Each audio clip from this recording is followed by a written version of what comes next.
Story of a Soul by Saint Thérèse of the Child Jesus and the Holy Face. A modern translation by Michael Kress. Chapter 1. The First Notes of a Song of Love, A Mother's Heart, Memories from ages 2 to 4. It is to you, my beloved mother, that I entrust the story of my soul. The day you asked me to write it, I felt as though it might open my heart too much. But since then, Jesus has shown me that simple obedience would please him. So now I begin to sing what I will sing forever, the mercies of the Lord. Before picking up my pen, I knelt before the statue of Mary, the one that has shown our family so many signs of the Queen of Heaven's motherly care. I asked her to guide my hand so that I wouldn't write a single word that displeases her. Then, opening the Holy Gospel, my eyes fell on these words. Jesus went up the mountain and called to himself those he wanted. That is the mystery of my vocation, of my entire life, and especially of how Jesus has shown me his love. He doesn't call those who are worthy, but those he chooses. As St. Paul says, God has mercy on whom he wills, and he hardens whom he wills. So it's not about the person who wants it, or who tries hard, but about God who shows mercy. For a long time, I wondered why God gives some people more graces than others. Why don't all souls receive the same amount? I was surprised to see him showering extraordinary favors on great sinners like St. Paul, St. Augustine, St. Mary Magdalene, and many others, almost forcing them, it seems, to accept his grace. I was also surprised when reading the lives of the saints to see how some people were embraced by God from the cradle to the grave, never facing any obstacle that kept them from rising toward him, never even allowed to stain the white garment of baptism with sin. I wondered why so many people, like poor souls in far-off places, die in large numbers without even hearing the name of God. Jesus helped me understand this mystery. He opened the book of nature to me, and I saw that every flower he created is beautiful. The brilliant rose and the pure white lily do not overshadow the sweet scent of the violet or the simple charm of the daisy. If every tiny flower wanted to be a rose, springtime would lose its loveliness, and the fields would be robbed of their varied colors. It's the same in the world of souls, which is like God's garden. He has created great saints like roses and lilies, but he has also made smaller ones who must be content to be daisies or violets, little flowers that bring him joy just by being at his feet. The more these little flowers are happy to do his will, the more perfect they are. And I understood something else, that the love of Jesus is shown just as much in the simplest soul, one that yields completely to his grace, as in the greatest saint. Love's very nature is to humble itself. If every soul were like the great doctors of the Church, it might seem that God wasn't stooping low enough to show his love. But he made the child who knows nothing and can only cry, and the person who has only natural reason to guide them, and he stoops down even to their hearts. These are the wildflowers that delight him with their simplicity. And by lowering himself this way, God shows how truly great he is. Just as the sun shines on both the tall cedar tree and the tiniest flower, so the divine light shines on every soul, great or small, each in its own unique way. And just like in nature, the seasons come in just the right order to make even the humblest daisy bloom at its appointed time. No doubt, dear mother, you're wondering where I'm going with all this, after all. I haven't said anything yet that resembles the story of my life. But didn't you ask me to write freely, just whatever came naturally to my mind? So you won't find a strict biography in these pages, but rather my reflections on the graces our Lord has so generously given me. I'm at a point in life where I can look back on the past. My soul has been formed in the fire of both interior and exterior trials. Now, like a flower lifting its head after a storm, I feel ready to speak. And I see the words of the psalm coming true in my life. The Lord is my shepherd, I shall not want. He makes me lie down in green pastures. He leads me beside still waters. He restores my soul. Even though I walk through the valley of the shadow of death, I will fear no evil, for you are with me, Lord. Yes, the Lord has always been compassionate toward me, so gentle, slow to anger, and rich in mercy. And so I find real joy in singing of his blessings here with you, Mother. I'm writing this story just for you, the story of the little flower Jesus picked. That thought gives me the freedom to speak openly, without worrying about style or all the detours I may take. A mother's heart understands her child, even if the child can only stammer. So I'm confident you will understand me, and even read between the lines. If a little flower could speak, I think it would simply tell what God has done for it, without trying to hide his gifts. Out of false humility, it wouldn't claim to be ugly or scentless, or say that the sun ruined its color and the storm snapped its stem, especially if it knew those things weren't true. The little flower telling her story is happy to declare the free and undeserved kindnesses of Jesus. She knows she had nothing in herself that could have drawn his gaze. His mercy alone filled her with blessings. He let her be born into a holy land, surrounded by the sweet fragrance of purity. He gave her 8 pure white lilies to go before her. In his love, he protected her from the poisoned air of the world. As soon as her petals began to open, the good master transplanted her to the mountain of Carmel, to the garden specially chosen by the Virgin Mary. There, dear mother, I've just summarized in a few words what God has done for me. Now I'll begin to tell you the details of my childhood. I know that what might seem like a dull story to others will be full of meaning for your mother's heart. In the story of my soul, up until I entered Carmel, I can clearly see 3 distinct periods. The first, though short, is full of rich memories. It stretches from the time my mind first awoke until the day my beloved mother departed for heaven, when I was 4 years and 8 months old.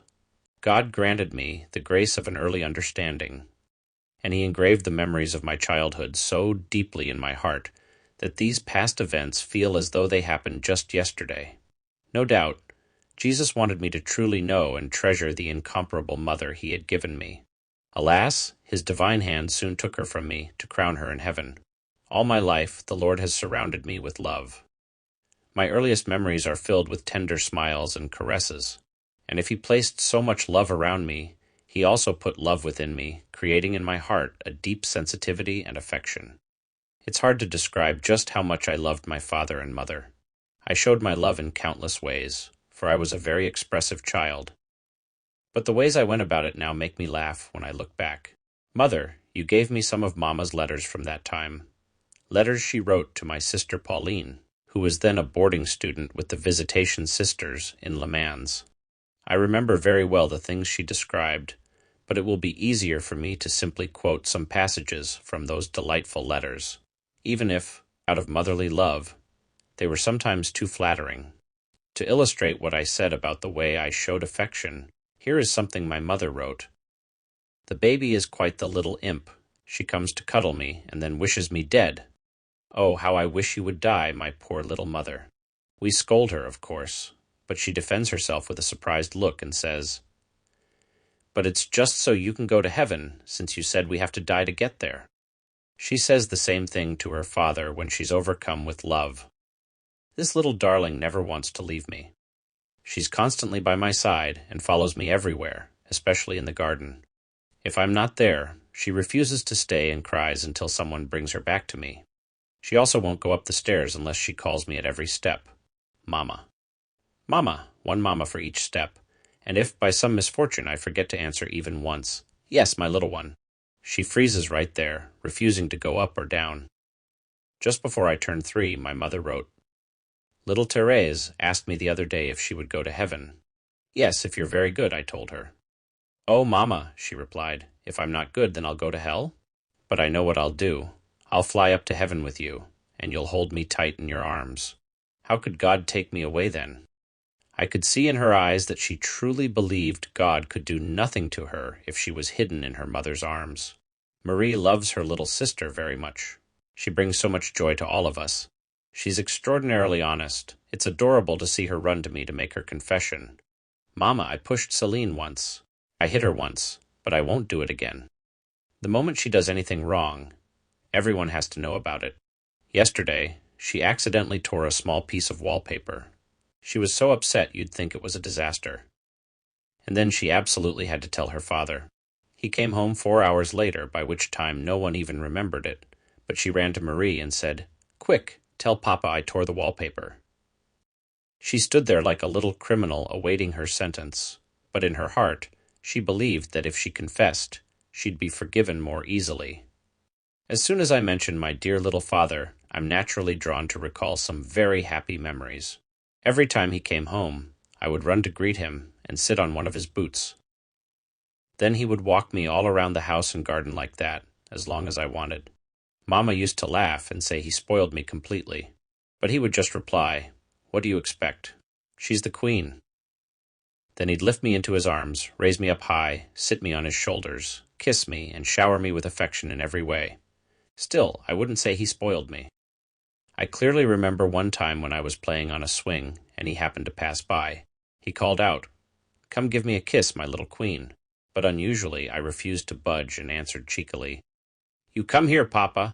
He didn't give in, and rightly so. Marie was nearby and said, "That's very rude, little one.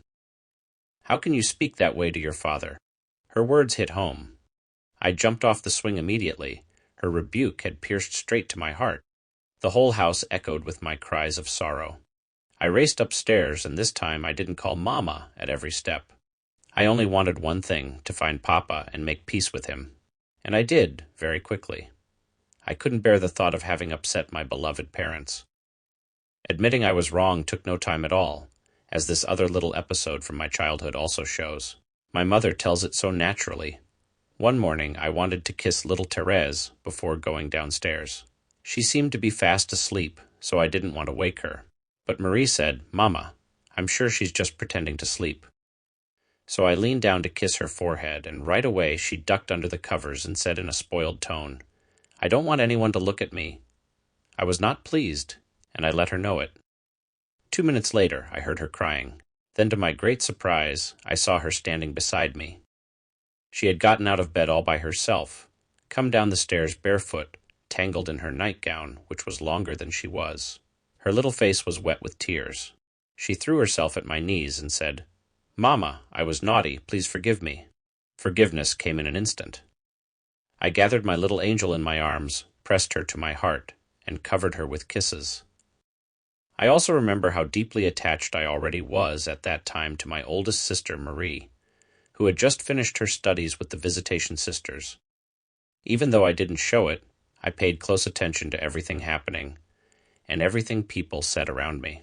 It seems to me I already judged things much as I do now. I listened carefully when Marie taught Céline, and I behaved so well just to earn the privilege of being allowed in the room during their lessons. I obeyed her in everything, and in return she showered me with little gifts, which, though not worth much, delighted me beyond measure. I was proud of both my older sisters, but because Pauline seemed so far away from me, I thought of her constantly, day and night. When I was just learning to talk, and Mama would ask, "What are you thinking about?" My answer was always the same, "Pauline." Sometimes I heard people say Pauline would be a nun. I didn't really understand what that meant, but I would think, "I'll be a nun too." That's one of my earliest memories, and I've never changed my mind since. So it was the example of my beloved Pauline that, from the time I was only 2 years old, drew me toward the bridegroom of virgins. Oh, Mother, I would love to share with you all the sweet reflections I have about Pauline, but it would take too long. My dear little Leonie also had a very special place in my heart. She loved me deeply. In the evenings after her lessons, she would ask to keep me with her while the rest of the family went for a walk. I can still hear the sweet songs she used to sing to lull me to sleep with her gentle voice. I clearly remember her first communion. I also remember the poor little girl who was her companion that day, whom Mama had dressed, in keeping with the touching custom among well-off families in Alençon. That girl didn't leave Leonie's side for a single moment of her special day. And that evening, at the big celebratory dinner, she was given the place of honor.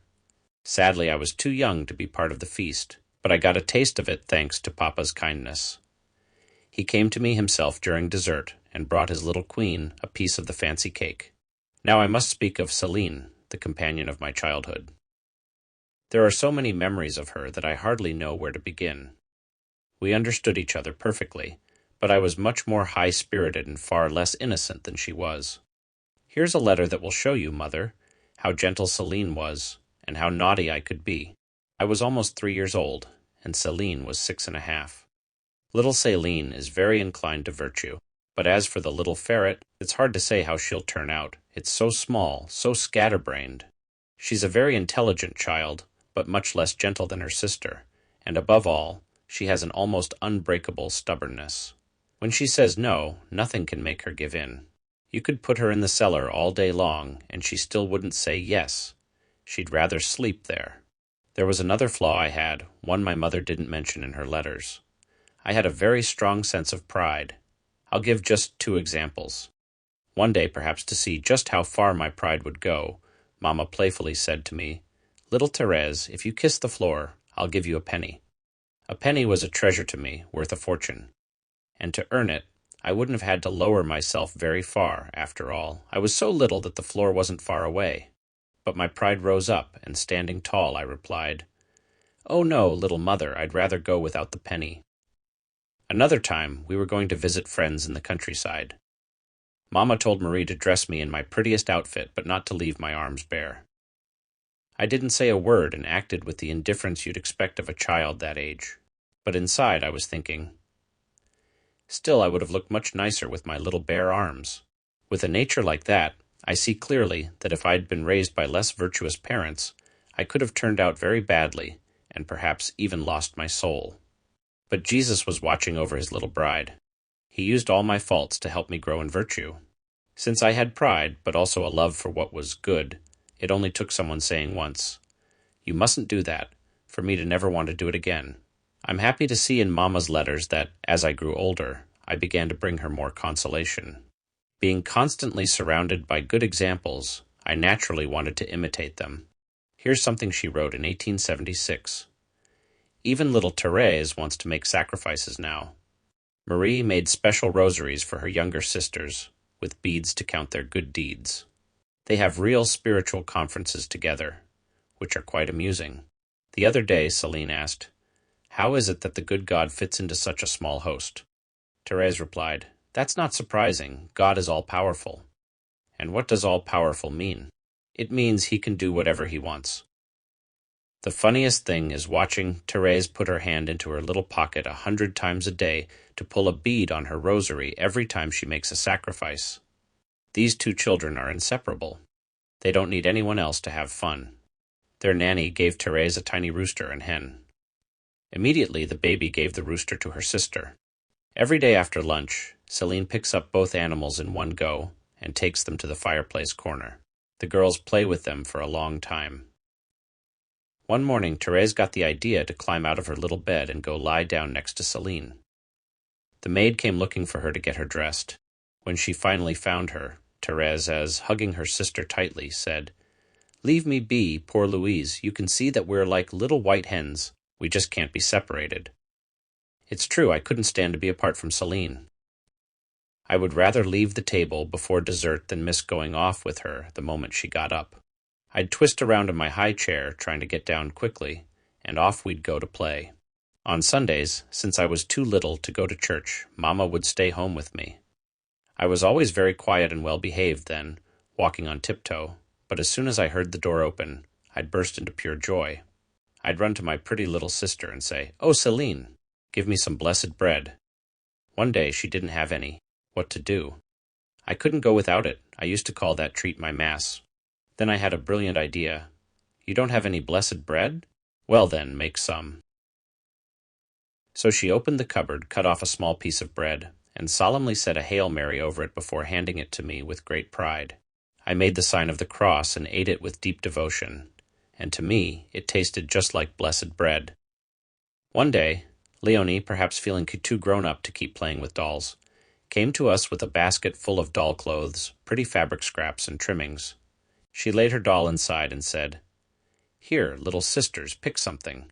Celine looked and picked a skein of braid. After a moment's thought, I reached out and said, "I choose everything." And I carried off the basket and the doll without another word. That little moment from my childhood sums up my whole life. Later on, when I began to understand what holiness really meant, I saw that to become a saint, one had to suffer much, always seek what is most perfect, and forget oneself completely.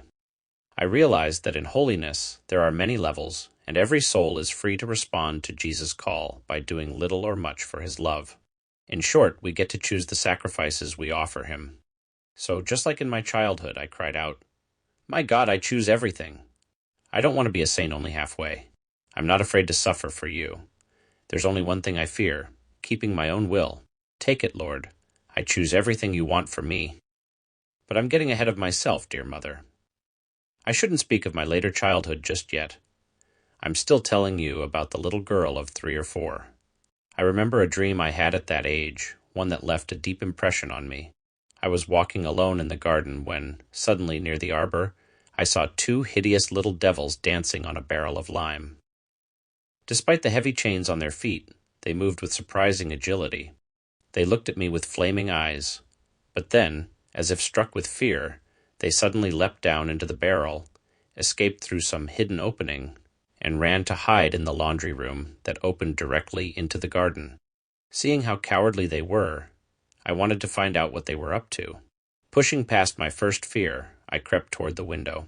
There they were, the poor little devils, running back and forth across the tables, unable to escape my gaze. From time to time, they crept up to the window, peeking through the glass nervously. But every time they saw I was still there, they ran off again like panicked fools.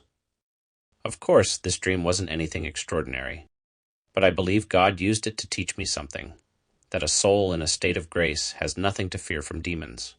They are cowards who flee even from the gaze of a little child. Oh, mother, how happy I was at that age. I was just beginning to enjoy life, and already virtue held great beauty for me.